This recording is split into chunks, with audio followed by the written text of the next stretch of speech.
Hey everybody, Jay here from Replay Republic. I was just playing with the universe simulator called Universe Sandbox, and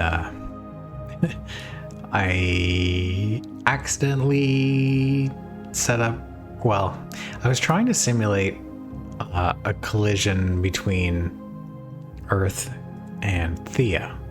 Theia is the planetesimal that is hypothesized to have caused Earth to have such a big heavy core, and the moon, that apparently when Earth was a little smaller than its present size, and a Mars-sized body came in and gave us a glancing blow. And the result was that the two cores merged and the lighter material partly got sprayed off into space and formed a moon. So I was working on that, and nothing happened for a long time. But now it's the year, well, I set this up in the year 2017 in the simulation. I think it was 2017, something like that. Now it's 2258, and suddenly something is about to happen. So I'm gonna slow things down here, and we're gonna see what happens. So with Mars, Theia, but it's called Mars here. The surface temperature, amazingly, Mars has been, dragged into an orbit that's pretty much the same as the Earth, but its average surface temperature, just due to the lack of greenhouse gases in the atmosphere, it's still not warm on Mars.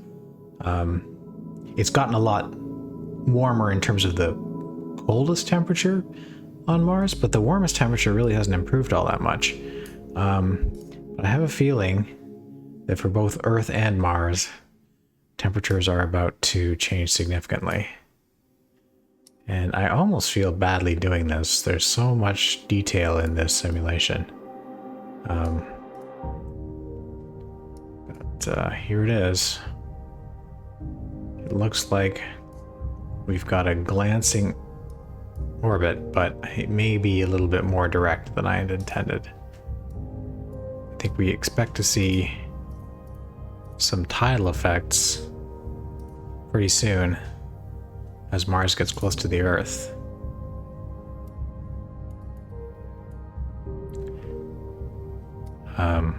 Yeah, I've slowed things down quite a bit.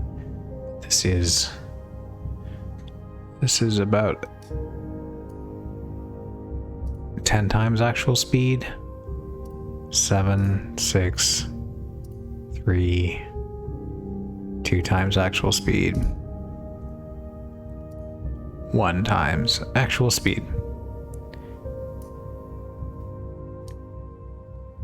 Sun has just set, and this thing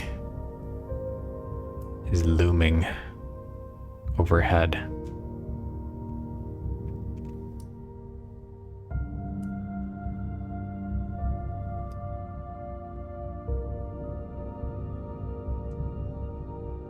So you can see the radius of the Earth's atmosphere, and Mars is not much farther away than that. So if we speed up the simulation again, bad things are going to start to happen.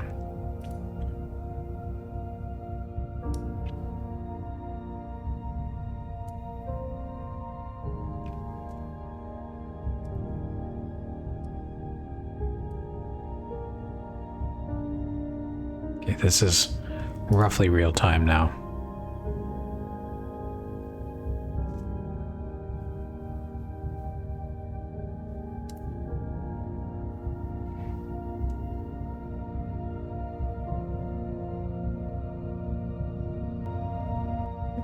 Now, if you look closely, it looks like Mars is actually deforming.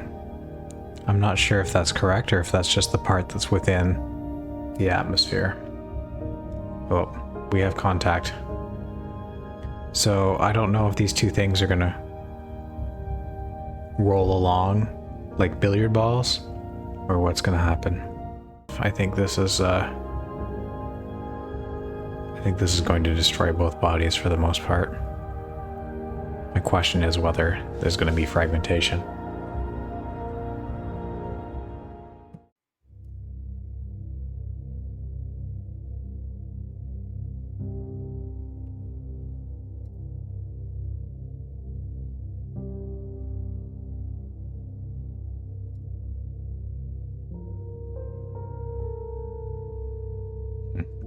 So Mars is impacting at a speed of almost 9 kilometers per second relative to the Earth right now.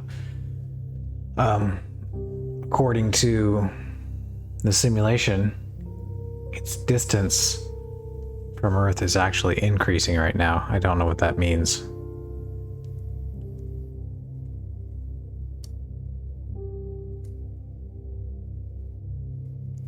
But as you can see, there's a good portion of it embedded into the Earth now.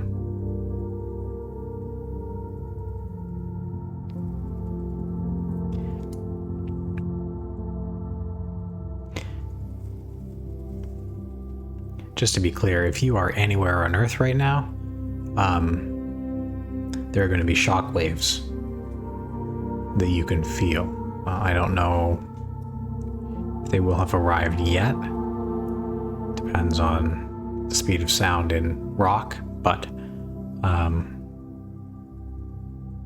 don't think they would have arrived given that we're running it, near real time. But there is also going to be a massive disruption of the atmosphere and very high winds.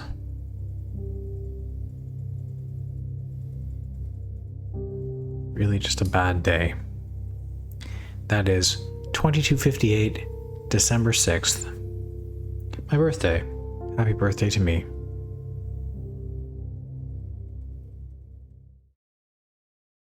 The mass of Mars is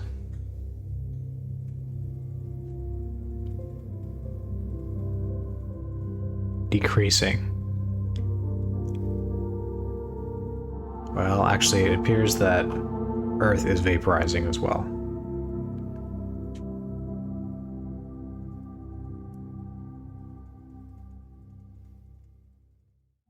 If you were in Japan or Hawaii, you might not know about this yet.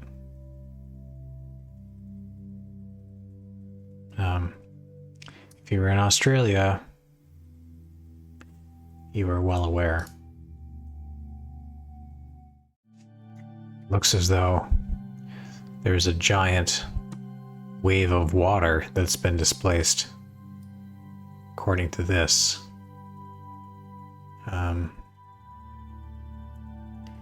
I'm skeptical that that would exist. I think that any sort of a tsunami would be vaporized, would it not?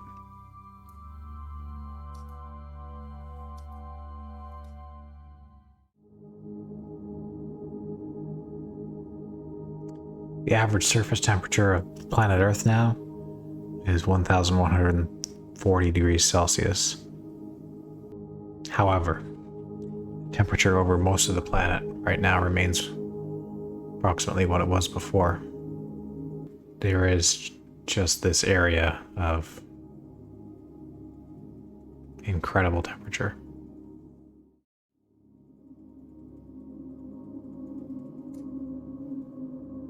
All right.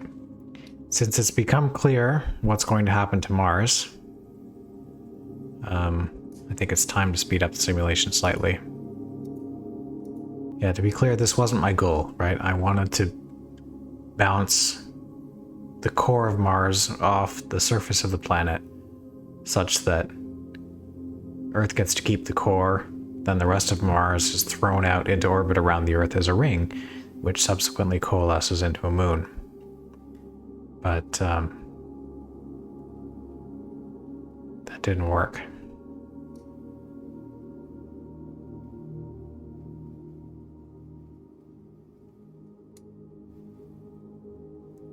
If your Earth looks like this, you're having a bad day.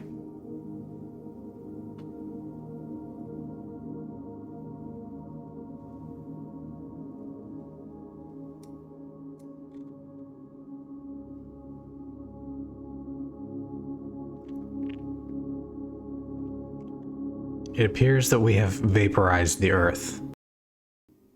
Oh, I see. No, we have not. It is just so bright on that side that there is a giant incandescent cloud. Well, damage is done. So let's take a look at the surface of the Earth. Huh. Amazingly, it looks as though the worst is over. Oh, I see. Now, unfortunately, these fragments will come raining down, and you can see them on the temperature graph. So now, various parts of the world will be obliterated by these fragments. The gas cloud associated with the collision is now cooled enough that we have some visibility.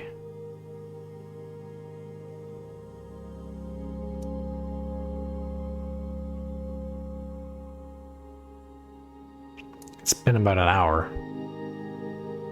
since we slowed down time to watch the collision, so at this point, everyone on Earth is aware that something bad is in the middle of happening.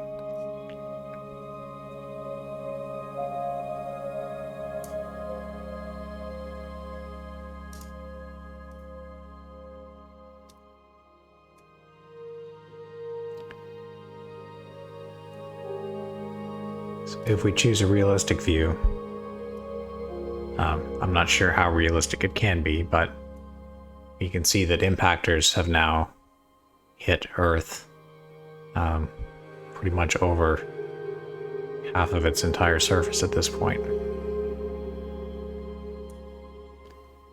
And this will get worse.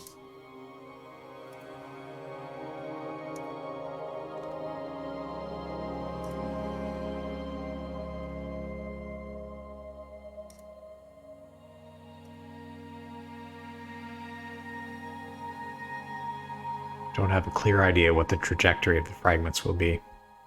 It may be that they'll all come back down. If that's the case, well, I mean, this isn't necessarily a scientific research quality simulator, but consider that in the proposed collision between Earth, Proto-Earth, and Theia, that a whole moon worth of material didn't come down. It's not that that amount was thrown into space, it's that that's the amount that didn't escape and didn't come down. Which really makes the characteristics of the collision seem very finely tuned, I suppose. So there's a giant rock coming down in India by the looks of it. I'm sorry. That was, if you wanted to hit Delhi, it would be harder to be more accurate than that.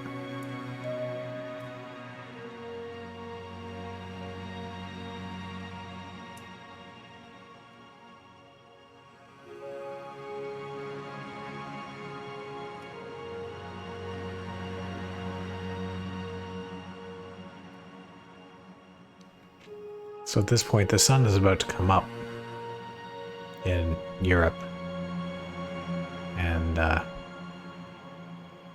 it's fairly clear that something bad has happened, I think. After 4 hours, I would imagine that supersonic winds are circling the globe, pushing away from these impact sites. You know, when you think about the asteroid that killed the dinosaurs, my understanding is it's hypothesized that that impactor was hypothesized to be about 10 kilometers in size and left a crater roughly like this. And that killed all the dinosaurs. Sea levels have fallen significantly all around the world. I think when the sun comes up over Alaska, we shall see another Bering land bridge. Doggerland will come out of the ocean here in the North Sea. There's cloud cover over Straits of Gibraltar, but I expect those will be dry soon. The minimum temperature on Earth now, 61.8 degrees. So, all the bad things that you expect to happen are now underway. The Earth has been drawn with no vegetation. You know, my guess is that a lot of it would be on fire at this point. Now that's interesting. The simulation is showing water inland. I'm wondering if there was a gigantic tidal wave. Is that what happened? So it appears that where an impactor strikes, a large hole is made in the ocean, which then is filled in by water returning to the site. And then I imagine you get a giant bloop in the center, which is amazing and horrifying. Imagine dropping a rock in the water and having it splash and waves going out, and then the center coming up and collapsing. So as I switch back to a realistic view, you know, half of the Earth is yellow hot. So according to the simulation, Earth has lost a fairly significant chunk of mass, almost 3.5% of its mass. My guess is that's vapor. Well, good news, Canada. It's warm now. The minimum temperature on planet Earth is now 78 degrees, while the average surface temperature seems to be cooling fairly significantly. The minimum temperature is exceedingly high and climbing. If you're around to see it, I imagine you'd see some amazing aurora of some kind. Although I have no idea what effect this sort of thing would have on the Earth's magnetic field, so maybe not.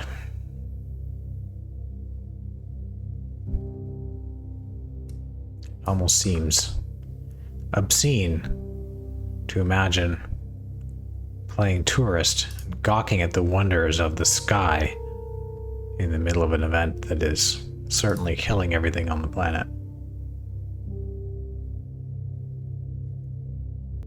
Where did you live? California? Australia? Japan? China? India?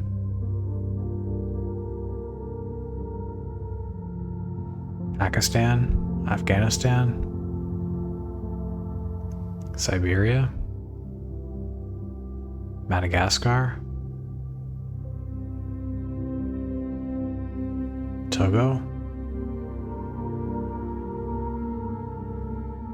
Argentina? Chile? Doesn't matter now.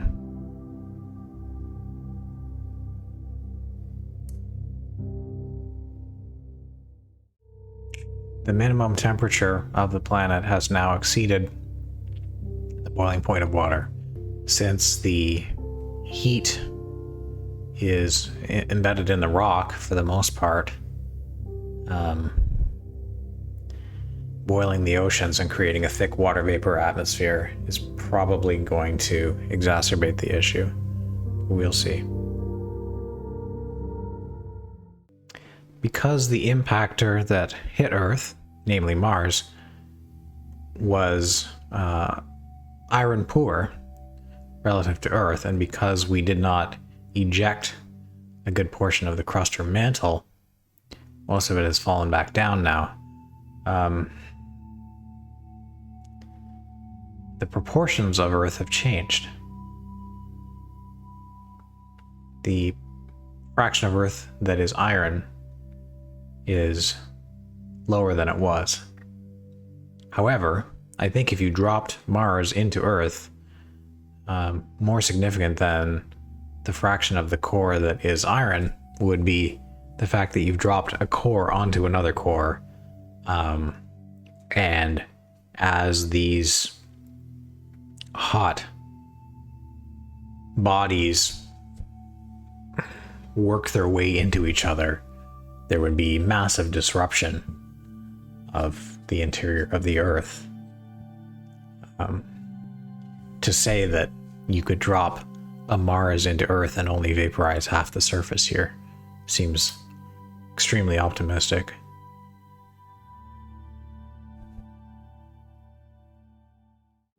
Minimum surface temperature is now 172 degrees Celsius.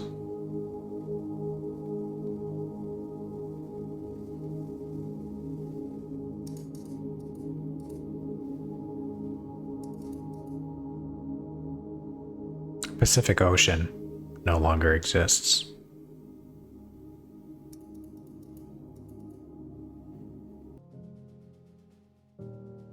Map of the Atlantic is confusing. You see lower water levels everywhere.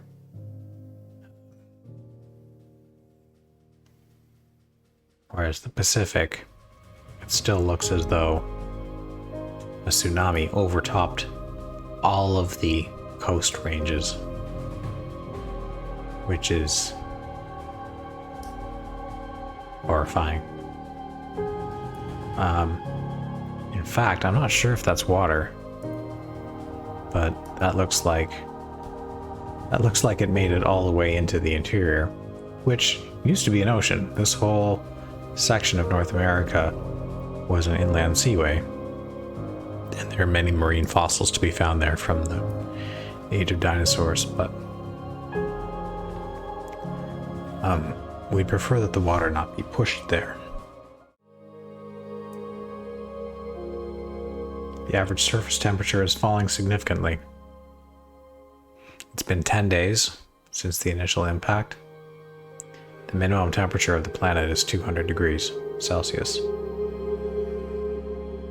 If you were cooking food at this temperature, you probably ruined it.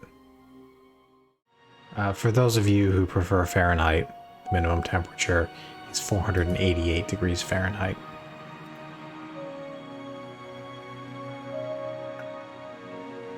It's not hyperbole, it's not exaggeration to say that the surface is being broiled.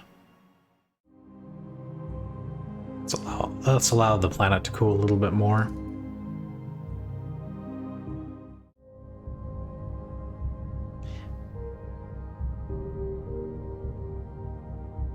Large, formerly submerged areas have come to the surface as the ocean evaporates.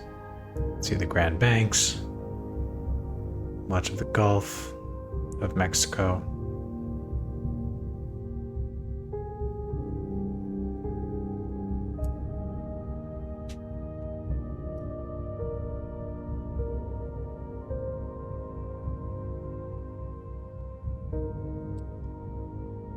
Island of Taiwan. I can see Korea there. Although in proximity to a crater like that, I don't expect there would be much of it. Vietnam, Thailand, gone. Almost all of India, gone.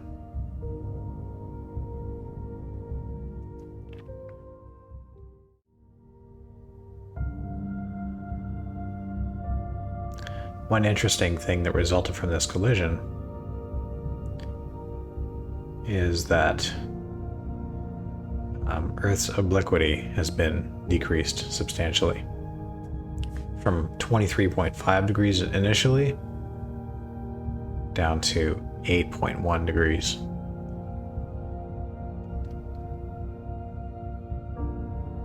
The rotational period of Earth has gone from 23 hours and 56 minutes down to about 4 hours, 58 minutes.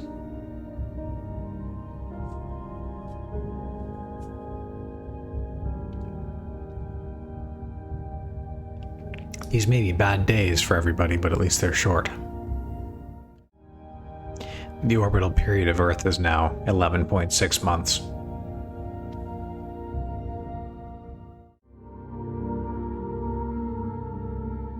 At this point, the oceans are hot soup.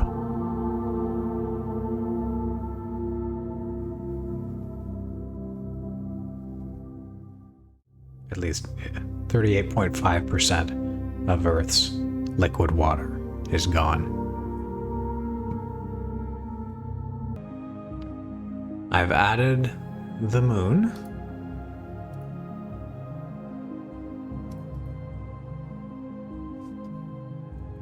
And I've put it at current lunar distance.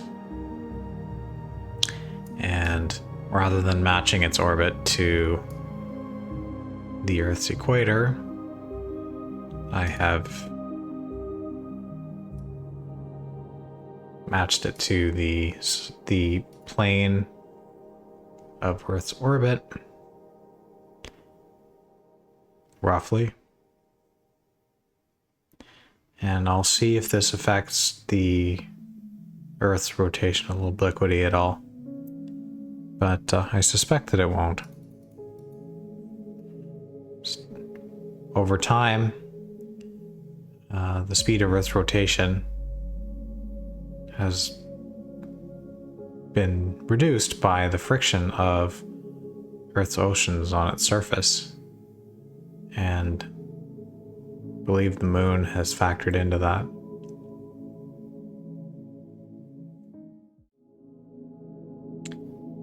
Well, I don't know if it's making a difference. It really seems as though Earth's rotation is just messed up.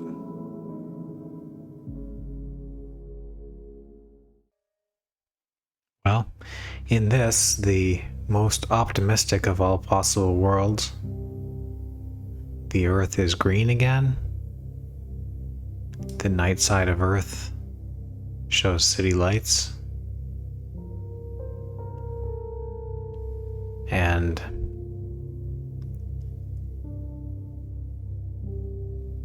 it looks as though life has endured, but we dropped Mars onto Earth. So your mileage may vary. Do not try this at home. Anyway, I think I'll leave it there. The universe simulator is amazing. It's in some ways plausible. Some of the things that it does are not really plausible, but it's interesting. It's so much fun to play around with. And I encourage you to give it a try. It's food for thought anyway. Right. Well, that's all for me for tonight. Thank you for watching, and bye for now.